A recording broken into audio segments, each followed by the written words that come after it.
Can I just do something a little different? I want three people. Three people to just stand up and show it. What was the most impactful part of this documentary that you saw? Three people. One. Stand up. Clock's ticking. My name is Mel Kaufman. You always speak. No, I just can't hear you. What was impactful? It's the way I've always thought since I was 8 or 9 years old. I'm the only conservative in my family. And to make a long story short, it was a speaker came to our elementary school, and it was during an election year, and they were explaining the parties, the Democrat and Republican.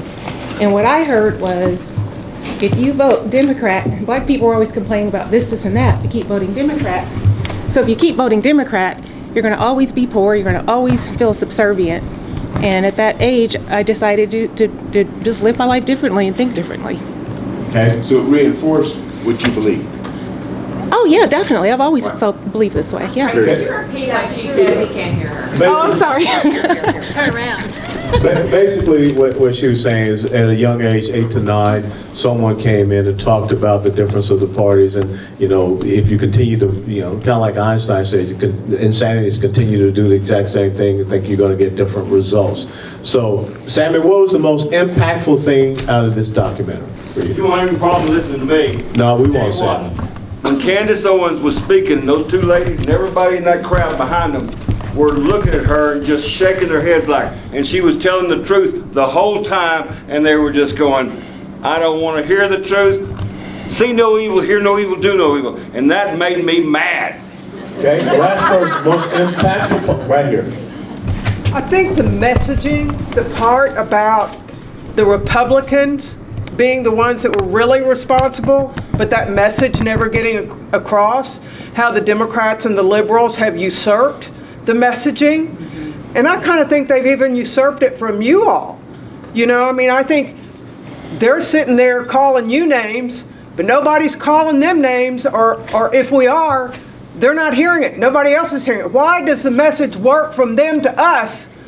It's like, it was a little bit like David Horowitz when he said, it's a war, stupid. Yeah.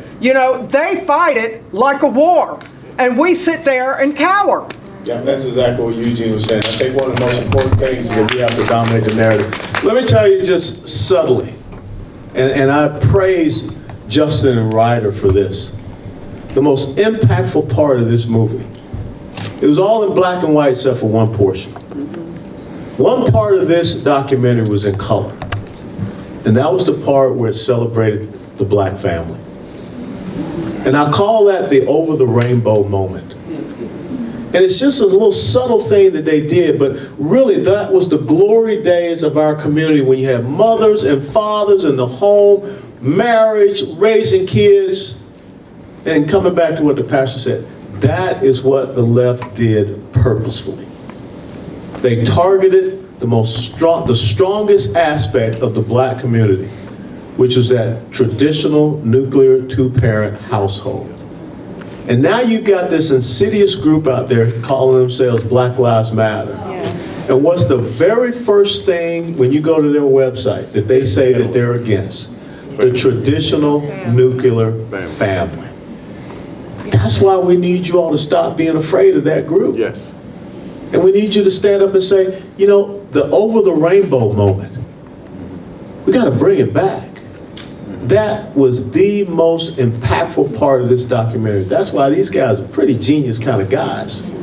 Because so many people, it just slips right by them. Kind of like when Dorothy went over the rainbow, and it was all in color and not in black and white.